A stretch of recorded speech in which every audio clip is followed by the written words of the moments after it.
కరీంనగర్లో గర్జిస్తే గిట్లుంటుందా అన్న? ఇక్కడ వేదిక వాళ్ళందరూ కరీంనగర్ దమ్మెంతో చూపట్టాలి కదా. కరీంనగర్ గడ్డ మీద గాండ్రిస్తే గర్జిస్తే కొంతమంది గుండెలు అదరాలన్నా, ఇంకొంతమందికి వణుకు పుట్టాలన్నా. నిన్ననే ఢిల్లీలో ఆఫీసు ప్రారంభించడానికి కొంతమంది కొన్ని పార్టీల నాయకులకు అన్ని తడవాలా లేదా?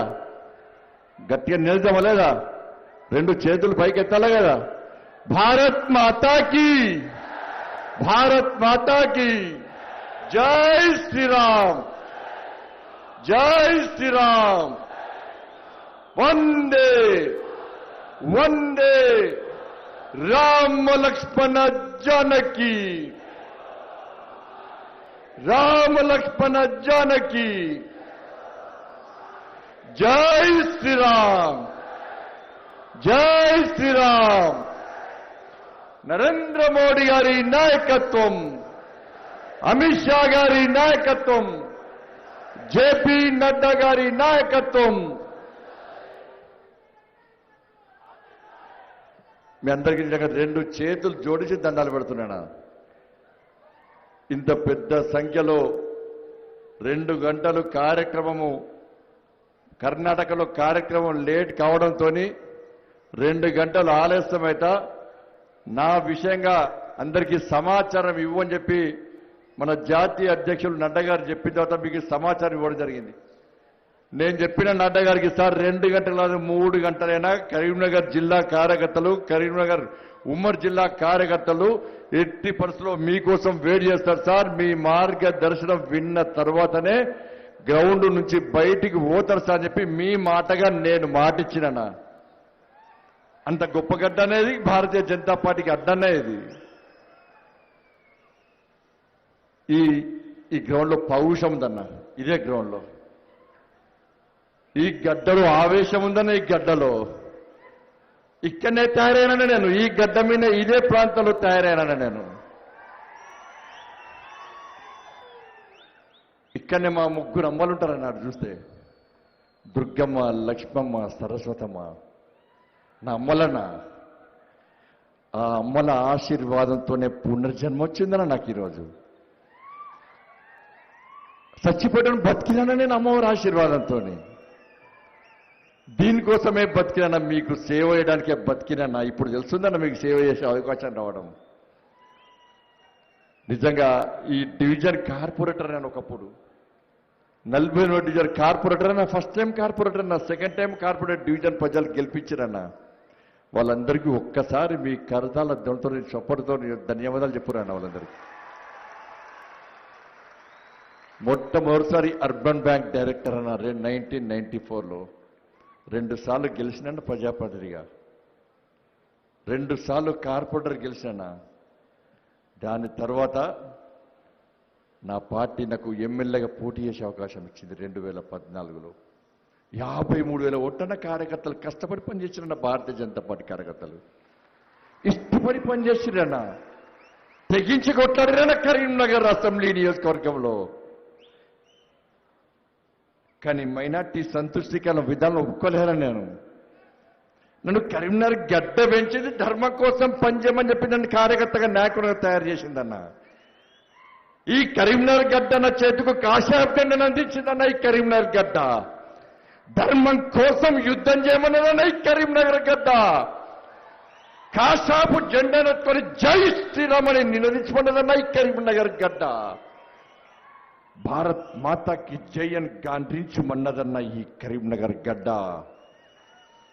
అందుకే నా కరీంనగర్ గడ్డ నా చేతికిచ్చిన కాషాయపు జెండాను దించకుండా ఆ జెండాకు పవిత్రత, జెండా దమ్ము ఈ తెలంగాణ రాష్ట్ర వ్యాప్తంగా చెప్పడానికే ధర్మం కోసం, ధర్మం కోసం, ఈ హిందూ ధర్మం కోసం, హిందూ సమాజాన్ని సంఘటన చేయడం కోసం, హిందూ ధర్మ రక్షణ కోసమే కష్టపడి పనిచేసే కార్యకర్తగా మీరు పెంచి పోషించిన, మీరు తయారు చేసిన నాయకుడిగా మీ గౌరవం నిలబెట్టడానికి ఈ కరీంనగర్ పార్లమెంటు నియోజకవర్గంలో ప్రతి కార్యకర్త నేను కరీంనగర్ పార్లమెంటు నియోజకవర్గ కార్యకర్తను మేము తయారు చేసిన వ్యక్తే మా బండి సంజయ్ అని చెప్పి దేశంలో ఎక్కడికి మీరు వేణ తలెత్తుకొని తిరిగే విధంగా ఉండడానికే నా మీకోసం పనిచేస్తున్నా.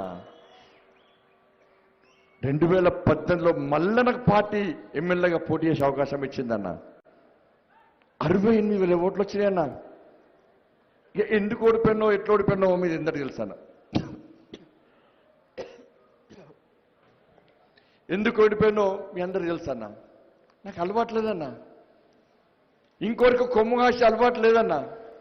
గెలవడం ముఖ్యమే, కానీ ధర్మాన్ని పక్కకు పెట్టి అడ్డదారులు నొక్కే నాకు అలవాటు లేదన్న. స్టేట్ పెట్టాడన్న, వంకదారు పెట్టి అలవాటు నాకు లేదన్న. గెలుపు ముఖ్యం కాదన్న. నాకు ధర్మం కోసం పనిచేసే క్రమంలో గెలవడమే అదే ఆ గెలుపు అనుకుంటా తప్ప ఇంకొకరికి తలదించి నా ధర్మానికి నా సమాజానికి అవమానం చేసే పరిస్థితి ఎట్టి పరిస్థితిలో ఈ బండి సంజయ్ చేయడన్నా. ఏడ్చిరన్న కార్యకర్తలు 2018లో నేను ఏడిస్తే ఓడిపోతే దేశం మొత్తం చర్చ జరిగినా. అరే బండి సంజయ్ భారతీయ జనతా పార్టీ కరీంనగర్లో ఓడిపోతే కార్యకర్తలు ఏడుస్తురట, ప్రజలు ఏడుస్తురట. కారణం ఏంది? ఈ కార్యకర్తను తయారు చేయడానికి కారణం ఏందని చెప్పి దేశవ్యాప్తంగా చర్చ జరిగిందన్న. దాన్ని గుర్తించిన పార్టీ నా భారతీయ జనతా పార్టీ నాయకత్వం మళ్ళా ఎంపీగా పోటీ చేసే అవకాశం ఇచ్చిందన్న. మీరు కష్టపడ్డారన్నా. మీరందరూ కష్టపడ్డారన్నా. మీ కష్టార్జిత ఫలితంగానే, మీరు కష్టపడ్డ ఫలితంగానే, మీరు ఇష్టపడి గడప గడపకు గల్లీ గల్లీకి తిరిగిన ఫలితంగానే బండి సంజయ్ కరీంనగర్ పార్లమెంటు నియోజకవర్గంలో పింక్ కలర్ జెండాను తీసి బొందబెట్టి ఈ కరీంనగర్ గడ్డ మీద కాశాపు జెండాను రెప్పలాడించిన విషయాన్ని తెలుసా నాకు గుర్తించండి అన్న. దేశం ఆశ్చర్యపోయిందన్న. చాలా మంది ఆశ్చర్యపోయిన బండి సంజయ్కి డిపాజిట్ అన్నారన్న. నన్ను హేళన చేసిరన్న. ఎమ్మెల్యేగా పోటీ చేశారు, మేము వచ్చినాయి. ఎంపీగా పోటీ చేస్తే బండి సంజయ్ ఎవరికి తెలుసు? బండి సంజయ్ కరీంనగర్ బండి సంజయ్కి గ్రామాలలో ఎవరు తెలుసు? బండి సంజయ్కి ఎట్లా ఓటేస్తారు? బండి సంజయ్కి. బండి సంజయ్ దగ్గర ఎన్ని పైసలు ఉన్నాయి? బండి సంజయ్ ఎన్ని పైసలు ఖర్చు పెడతాడు? బండి సంజయ్ ఎన్ని పైసలు ఓటుకిస్తాడు? బండి సంజయ్ ఏ విధంగా మందు తాగిస్తాడు? హేళన చేసిరన్న, అవమానం గురి చేసిరన్న. అవమానాలకు భయపడేటువంటి కార్యకర్త కాదన్న బండి సంజయ్. ఏం జరిగిందన్న తెలంగాణ రాష్ట్రంలో? దాదాపు 1,00,000 ఓట్లన్న, 1,00,000 ఓట్ల మెజార్టీతో మీ బండి సంజయ్ని మీరు గెలిపించారన్న. మీ బండి సంజయ్ని మీరు గెలిపించారన్న. మీరు కష్టపడి గెలిపించిన ఫలితంగానే, ఇష్టపడి గెలిపించిన ఫలితంగానే గల్లీ గల్లీకి గడప గడపకు మీ పనులు పక్కబెట్టి, మీ కుటుంబాలను పక్కబెట్టి, మీ వ్యాపారాలు పక్కబెట్టి, మీ చదువులు పక్కబెట్టి ఏం జరిగినా కూడా ఈ కరీంనగర్ గడ్డ మీద పార్లమెంటు సభ్యునిగా బండి సంజయ్ గెలవాల్సిందే. మోడీ గారిని, మన ప్రియతమ నేత ఆ మహానుభావుని ప్రధానమంత్రి చేయడంలో నా భాగస్వామ్యం ఉండాలి. నా భాగస్వామ్యం ఉండాలంటే ఈ కరీంనగర్ గడ్డ మీద బండి సంజయ్ని నా ఓటు ద్వారా పార్లమెంటు సభ్యునిగా గెలిపించాలి, ఢిల్లీకి పంపించాలి, తిరిగి మోడీ గారిని ప్రధానమంత్రిగా చేయాలనే ఏకైక లక్ష్యంతో, ఒక విశాల దృక్పథంతో మీరు కష్టపడి పనిచేసిన ఫలితాన్ని బండి సంజయ్ పార్లమెంట్ సభ్యుడేనన్నా. మీరందరూ కష్టపడి పనిచేసి గెలిపించిన తర్వాత జాతీయ నాయకత్వం గుర్తించిందన్న నన్ను. అరే కరీంనగర్ కొట్టాడు, ప్రజల అభిమానంతో గెలిచాడు, కార్యకర్తల శ్రమ ఫలితంగా గెలిచారు, కార్యకర్తలు కష్టపడి గెలిపించారు, అన్నిటికీ భరించి అన్నిటికీ తెగించి కొట్టాడు గెలిపించారు. కాబట్టి రాష్ట్ర అధ్యక్షుడికి చేద్దాం, ఏం చేస్తారో చూద్దామని చెప్పి జాతీయ నాయకత్వం రాష్ట్ర అధ్యక్షుడు చేసిన దానికి కారణం మీరే అన్నా. రాష్ట్ర అధ్యక్షునిగా నన్ను కేంద్ర నాయకత్వం నియమించడానికి కారణము మీరే అన్నా. మీరు తయారు చేసిన కార్యకర్తను రాష్ట్ర అధ్యక్షుడు చేస్తే రాష్ట్రంలో కేంద్ర నాయకత్వం ఏ విశ్వాసం, ఏ నమ్మకంతో నేను రాష్ట్ర అధ్యక్షుడు చేసిందో దానికి న్యాయం చేయాలని అవద్దానా? చెయ్యాలవద్దానా? చేద్దాం అవద్దానా? తిరుగుతున్నానా, రాష్ట్ర వ్యాప్తంగా తిరుగుతున్నానా, మీకోసం తిరుగుతున్నానా, జాతీయ నాయకత్వం చెప్పినా, మోడీ గారు చెప్పిరానా, నా అమిత్ షా గారు చెప్పిరానా, నా నడ్డా గారు చెప్పిరానా, కొట్లాడు కొట్లాడు, కరీంనగర్లో నీ కార్యకర్తలు నీకు అండగా ఉండి ఏ విధంగా కొట్లాడిరో తెలంగాణ రాష్ట్ర వ్యాప్తంగా కార్యకర్తలను తయారు చేయి, ధర్మం కోసం పనిచేయి. ఈ మూర్ఖత్వ పాలన, ఈ గడిల పాలన, ఈ రాక్షస పాలన, ఈ కుటుంబ పాలన తెలంగాణ రాష్ట్రంలో అంతమొందించు. గడిలు బద్దలు కొట్టే అవకాశం నీకిస్తున్నాం. కార్యకర్తలతో కలిసి తిరుగు. భారత్ మాతాకి జై అనే నినాదం తెలంగాణ రాష్ట్ర వ్యాప్తంగా మార్మోగానే. ప్రతి యువకుడి చేతి నుంచి, ప్రతి యువకుడి చేతిలో కాషాయపు జెండా అందించు. ప్రతి యువకుని నోటి ద్వారా జై శ్రీరామ్ అని గర్జించే విధంగా కార్యకర్తలను తయారు చేయి. ఈ తెలంగాణ రాష్ట్రాన్ని పచ్చ జెండా, పింక్ జెండాతోని సర్వనాశనం చేసిరు. కాషాయపు జెండాతో తెలంగాణ రాష్ట్రాన్ని పవిత్రం చేయి. కమలపు జెండా వికసింపే విధంగా కష్టపడి పనిచేయని చెప్పిందన్న జాతీయ నాయకత్వం. చెయ్యాలా లేదా అన్న? చేస్తున్నామా లేదా అన్న? అందుకే ప్రజా సంగ్రామ యాత్ర, మొదటి విడత ప్రజా సంగ్రామ యాత్రన ఈ గ్రౌండ్ అయినా, ఇదే గ్రౌండ్లో అన్న, ఇదే గ్రౌండ్లో, ఈ రోజే గ్రౌండ్లో తెలంగాణ ఉద్యమ సమయంలో సింహ గర్జన పేరుతోనే టీఆర్ఎస్ పార్టీ ఇదే గ్రౌండ్లో బహిరంగ సభ పెట్టిందన్న. ఇంతమంది రాలేదన్నా. తెలంగాణ రాష్ట్రం మొత్తం తీసుకొచ్చిరన్నా. కానీ నాలాంటి వాళ్ళు చాలా మంది, ఇక్కడ ఉన్నటువంటి ఉద్యమకారులు అందరూ కూడా పోదాం, మనకు రావాల్సింది తెలంగాణ రాష్ట్రం, మనం సాధించాల్సింది తెలంగాణ రాష్ట్రం. తెలంగాణ రాష్ట్రం రావాల్సిందే. రాజకీయాలు పక్క పెడదాం, జెండాలు పక్క పెడదాం. మన ఏకైక ఎజెండా తెలంగాణ రాష్ట్రం రావాలని చెప్పి లక్ష్యం ఉంది. కాబట్టి ఆ లక్ష్యాన్ని చేరుకోవాలనే ఉద్దేశంతో జెండాలు పక్కకు పెట్టి, పార్టీలు పక్కకు పెట్టి జై తెలంగాణ చెప్పి గర్జించినటువంటి స్థలం ఈ రాజరాజేశ్వర డిగ్రీ కళాశాల స్థలం అన్న. సింహ గర్జన పేరుతోని తెలంగాణ రాష్ట్రాన్ని సాధించుకున్నాం. మన రోజు తెలంగాణ రాష్ట్రం సాధించుకున్న తర్వాత ఏమైందన్నా ఈరోజు తెలంగాణ రాష్ట్ర సమితి, తెలంగాణ రాష్ట్ర సమితి అని తెలంగాణ పేరుందని ఓటేస్తామన్న మొన్నటి వరకు 2 సార్లు ఓట్లేస్తామన్న కారు గుర్తుకు తెలంగాణ పేరుందని చెప్పి. కానీ బీఆర్ఎస్ అని పెట్టి తెలంగాణ పేరును తొలగించినా ఇక్కడ చాలా మంది ఉద్యమకారులను తెలంగాణ ఉద్యమంలో పనిచేసిన వాళ్ళు వీళ్ళని చేసిందన్నా. తెలంగాణ రాష్ట్రం ఏర్పడిన తర్వాత రాష్ట్ర ముఖ్యమైన తర్వాత తెలంగాణ ఉద్యమకారులను తీసేసిన తెలంగాణ ద్రోణం సంకలేసుకొని తిరుగుతున్నా. ఇప్పుడు ఆ రోజు ఉద్యమకారులను బయటికి పంపించిందన్నా.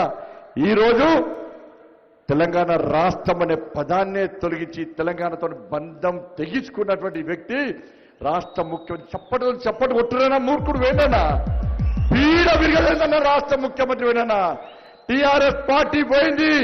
టీఆర్ఎస్ పార్టీకి తెలంగాణ రాష్ట్రంతో సంబంధం లేదు. తెలంగాణ రాష్ట్రాన్ని అనాథ చేద్దామని చెప్పి రాష్ట్ర ముఖ్యమంత్రి అనుకున్నాడు. తెలంగాణ తల్లికి నేను పెద్ద కొడుకును, తెలంగాణ రాష్ట్రాన్ని కాపాడుకుంటా, తెలంగాణ ప్రజలను కాపాడుకుంటా అని చెప్పి ఆ రోజు మాట ఇచ్చిన వ్యక్తి ఈ రాష్ట్ర ముఖ్యమంత్రి. ఈ రోజు ఏం చేసిన? కన్న తల్లికి ద్రోహం చేసిన మూర్ఖుడన్నా. కన్న తల్లికి, తెలంగాణ తల్లికి ద్రోహం చేసిన మూర్ఖుడన్నా. మనం కష్టపడి మీరు గెలిపిస్తే తెలంగాణకు ద్రోహం చేసి ఈ రోజు బీఆర్ఎస్ పేరుతో దేశాన్ని దూసుకునే ప్రయత్నం చేస్తుండు. నీళ్లు దోసుకపోయిందన్నా, పైసలు ఎత్తుకపోయిందన్నా. కేసీఆర్ కుటుంబం మన పైసలు ఎత్తుకపోయిందన్నా. మన భూములు కబ్జా చేసిందన్న కేసీఆర్. సాయండు దందా చేసిందన్న తెలంగాణ రాష్ట్రంలో దోసుకున్నాడన్నా.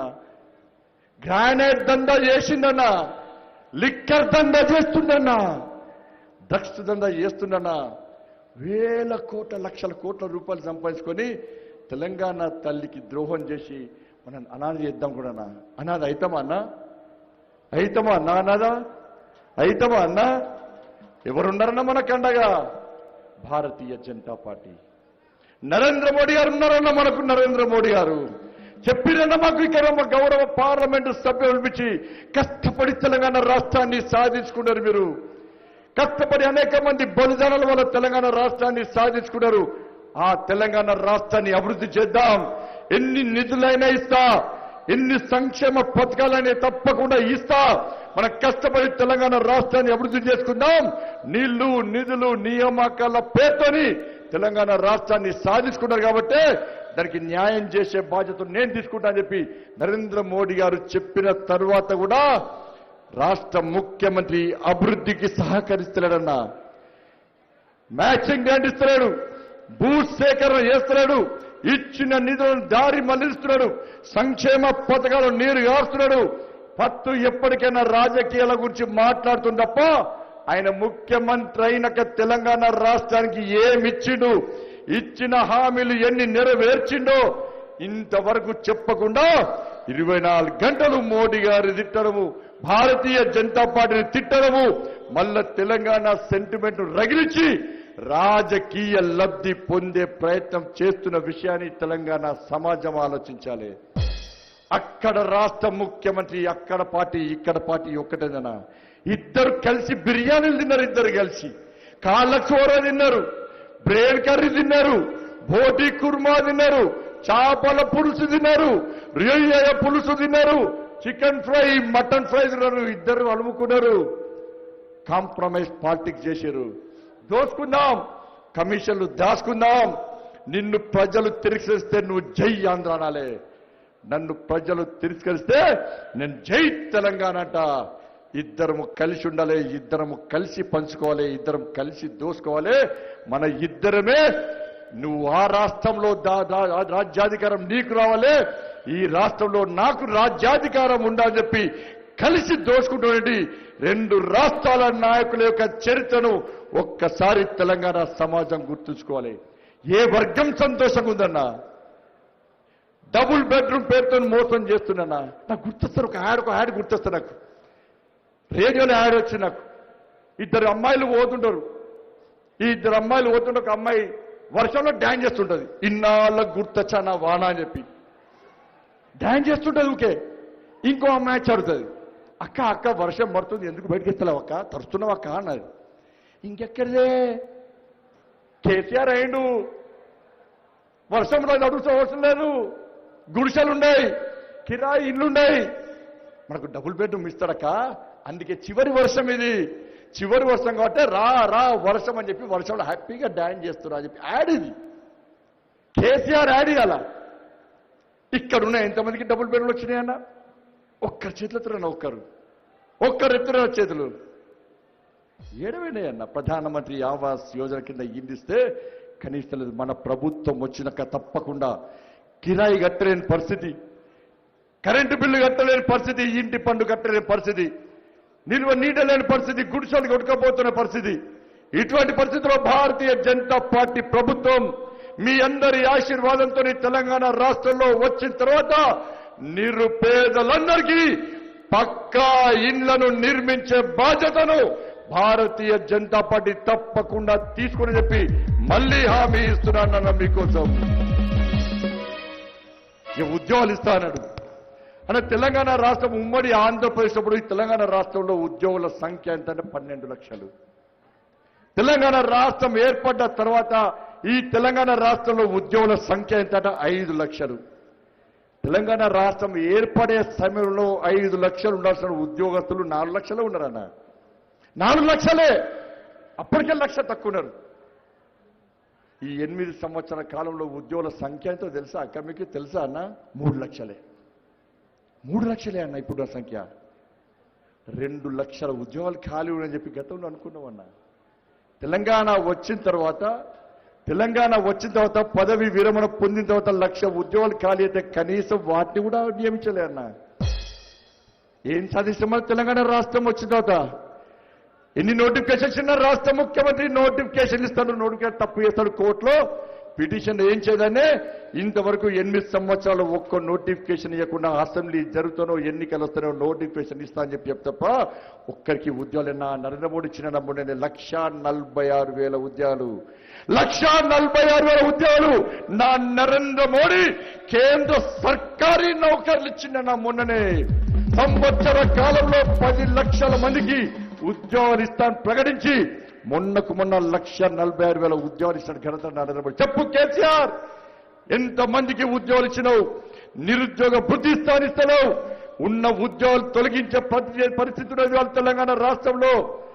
చదువుకుందామంటే చదువు లేదన్నా. విద్యా వ్యవస్థ నాశనం చేసిండు. కనీస సౌకర్యాలు పురుగులన్నం పెడుతున్నాడు. యూనివర్సిటీలో ధర్నాలు చేస్తున్నారు, ట్రిపుల్8లో ధర్నాలు చేస్తున్నారు. కనీస సౌకర్యాలు, సిబ్బంది లేదు. చదువుకుందామంటే చదువునిస్తలేడు. చదువుకున్న వాళ్లకు ఉద్యోగాలు ఇస్తలేడు. ఉద్యోగాలు రాకుండా ఉన్నప్పుడు కూడా ఉన్న ఉద్యోగులకు జీతాలు ఇవ్వలేని పరిస్థితి తెలంగాణ రాష్ట్రంలో వచ్చిందంటే ఒక్కసారి ఆలోచన.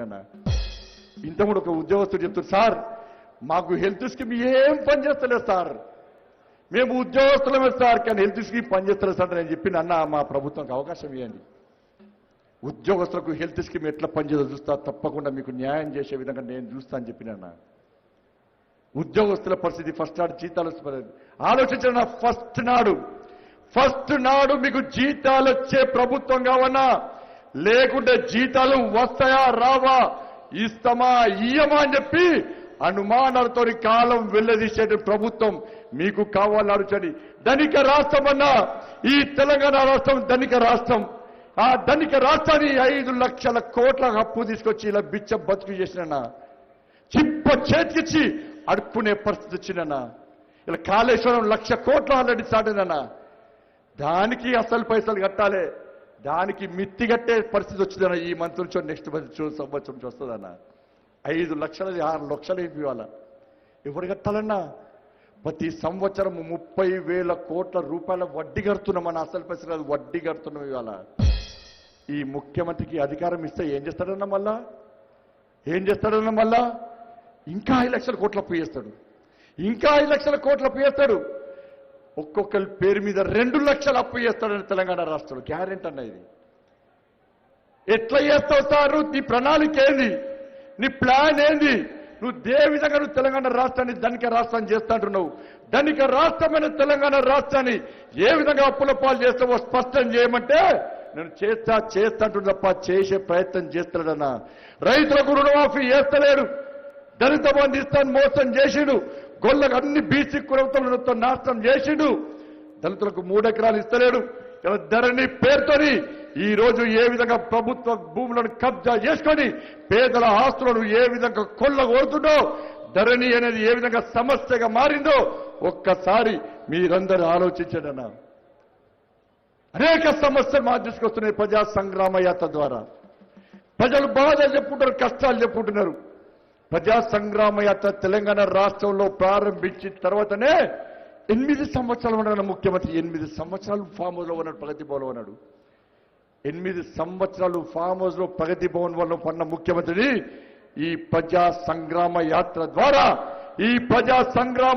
ద్వారా బయటికి గుంజుకొచ్చి ఈ తెలంగాణ రాష్ట్రం నుంచే తరిమి కొట్టిన ఘనత నా భారతీయ జనతా పార్టీది. నా భారతీయ జనతా పార్టీ కార్యకర్తలది. తాకిడి తట్టుకోలేదన్నా. భారతీయ జనతా పార్టీ తాకిడి తట్టుకోలే. ఎదుర్కొనే దమ్ము ముఖ్యమంత్రికి లేదు. అరే పోలీస్ కేసులు పెట్టినా బీజేపీ కార్యకర్తలు భయపడతలేరు. నాన్ బెయిలబుల్ కేసులు పెట్టినా బీజేపీ కార్యకర్తలు భయపడతలేరు. జైళ్లకు పంపినా బీజేపీ కార్యకర్తలు భయపడతలేరు. రౌడీ షీట్లు ఓపెన్ చేసిన భారతీయ జనతా పార్టీ కార్యకర్తలు భయపడతలేరు. వీళ్ళ తట్టుకునుడు సాధ్యం కాదనే ఇవాళ ఇక్కడ ఫైనాన్స్ దుకాణం లాస్ అయిన ఫైనాన్స్ దుకాణం మూసేసి వేరే కాడ పెట్టినట్టు టీఆర్ఎస్ పార్టీ దుకాణం మూసేసి వాళ్ళ ఢిల్లీలో బ్రాంచ్ ఆఫీస్ తెస్తారన్న. బీఆర్ఎస్ అట బందిపోట్ల రాష్ట్ర సమితి అన్నది, బార్ అండ్ రెస్టారెంట్ సమితి అన్నది. గుంట నక్కలు ఒక్కటవుతున్నాయి. ఒక్క నరేంద్ర మోడీని ఎదుర్కోవడానికి దేశంలో గుంట నక్కలు ఎదురైనా ఒక్కసారి కరతాల ధ్వనితో మోడీ గారు చూస్తారన్న. నిన్ననే లక్ష్మణ్ గారు చెప్పిరానా, టీవీ చూస్తా చెప్పాడన్నా. ఒక్కసారి మోడీ గారికి మీ కరతాల ధ్వనితో ధన్యవాదాలు చెప్పండి గట్టిగా. భారత్ మాతాకి. అలాంటి మహానుభావుడు ఇలా 18 గంటల పాటు పనిచేస్తున్నా. ఇలా సంగ్రామ సేన కార్యకర్తలు పాదయాత్ర అయితే మామూలు విషయం కాదని మీరు అందరూ అనుకుంటున్నారు. పాదయాత్ర చేస్తున్నారు.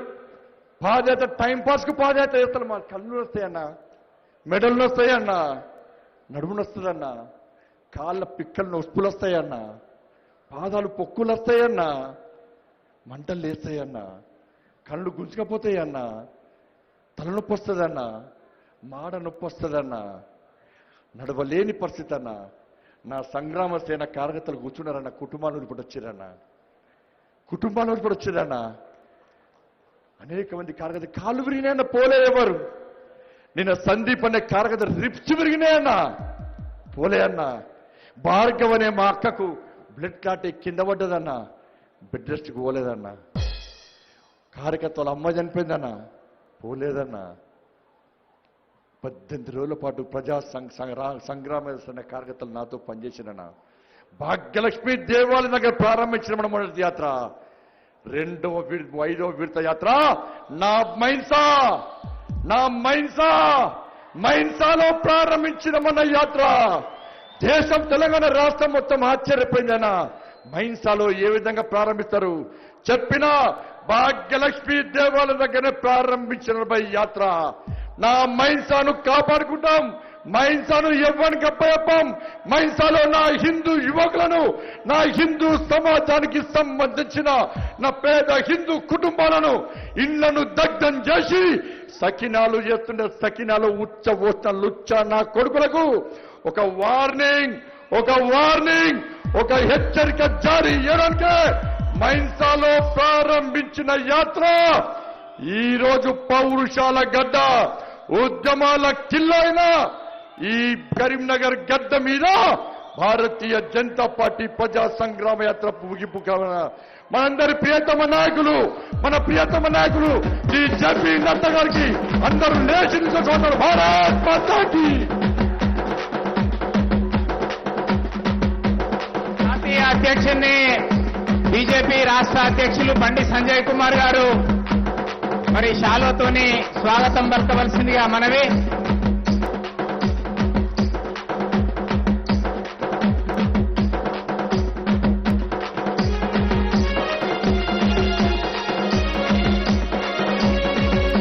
భారత్ మాతాకి. బీజేపీ రాష్ట్ర అధ్యక్షులు బండి సంజయ్ కుమార్ గారిని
అన్నా కూర్చోండి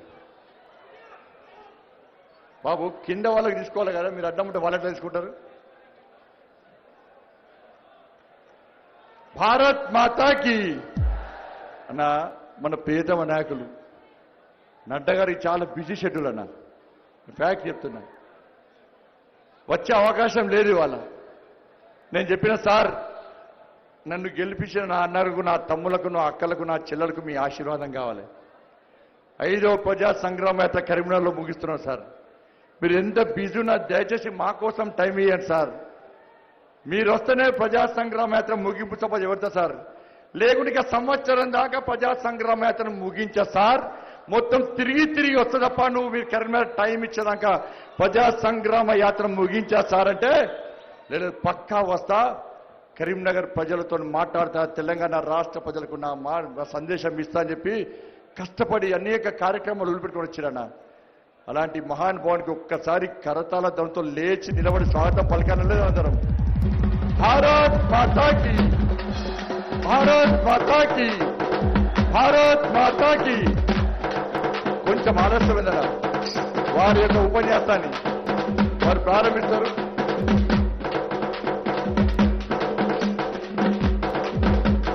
వారు కూడా హెలికాప్టర్ టైం అవుతుంది కాబట్టి దయచేసి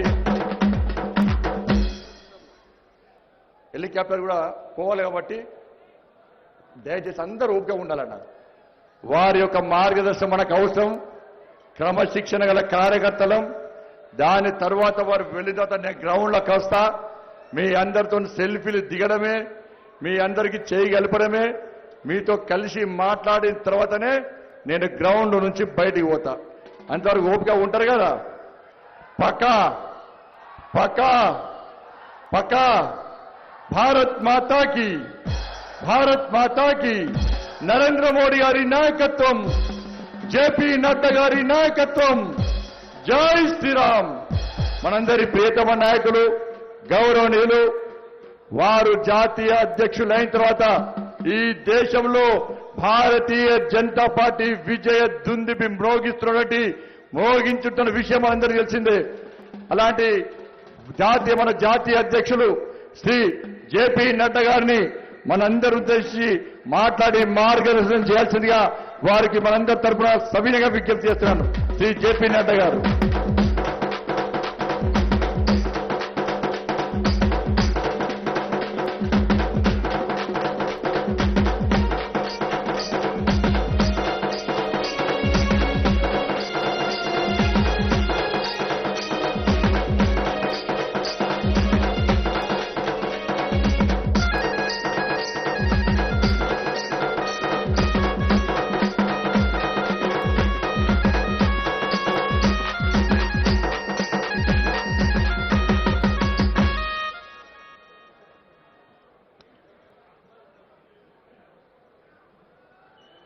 आज के इस प्रजा संग्राम पद यात्रा के समाप्ति कार्यक्रम में मंच पर उपस्थित हमारे बहुत ही जुझारू और कर्मशील और संवेदनशील अध्यक्ष सम्मानीय श्री संजय बंडी जी,